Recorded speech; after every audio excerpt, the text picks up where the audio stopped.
The past few days have been a roller coaster for me. You don't want to know what my DM looks like. Listen, people are smiling and suffering in abusive relationships and marriages. The sad truth is, a lot of these people really want to leave. But how do they navigate? Where do they start from? Is the question. How do I even know that? I used to be in that category years back. Leaving your marriage is one of the most difficult decisions to make, especially an abusive one. Sometimes you would have left 7 times in your head before you eventually leave, that if you actually have the courage to do so. And some of the factors that keep people stuck in abusive marriages and relationships is what I want to talk about today. Number 1 on my list is the fear of what people will say. You see, this particular one, it has led a lot of people to their early graves. I used to be there. I used to worry a lot. I used to bother myself about what people would say. But then I had to deliver myself from it, because I came to realize that most of these people are not even saying anything. People are busy dealing with their own stuff. They're not even looking your way. But then again, if they are saying, who cares? You are the one who is in that abusive marriage. You're the one who's being hit every other day. Have you ever been abused verbally? Verbal abuse, for me, is one of the worst kinds of abuse. I've heard things like, how did I even marry you? How did I get to this point with you? You brought your bad luck and came to my life and you messed my life up. I've heard things like, get a hold on yourself, you love me too much. I've heard husbands tell their wives, who were you when I met you? I picked you up from the gutters and I made you who you are. You don't want to be abused verbally and still stay on.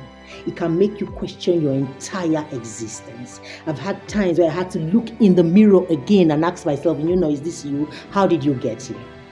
So if you're still considering what people would say in that abusive marriage, my darling, you should have a rethink, because you would die and people will still say. The second factor is the fear of what the church would say. Oh, I'm a church girl. I'm a scripture union breed. And at some point in my church, I used to be a women's president.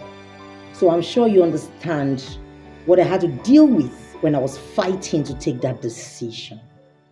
But I want to believe that the church has come to a stage in its life where we cannot condone abuse. The church is beginning to tell people the truth. If you're in an abusive marriage, it is time to leave. So if you're still considering the church factor, I also think that you should have that rethink, because listen to me, if you die, the church will come, they will bury you, and they will move on from where you start. The third factor is the children factor. A lot of women are worried, oh, I have kids, I have to stay because of them. What will become of my children? Let me be as brutal as I can. It's a weird thing I'm going to say as a mom. If you die in that marriage, those children will be fine. Trust me, they'll be well taken care of.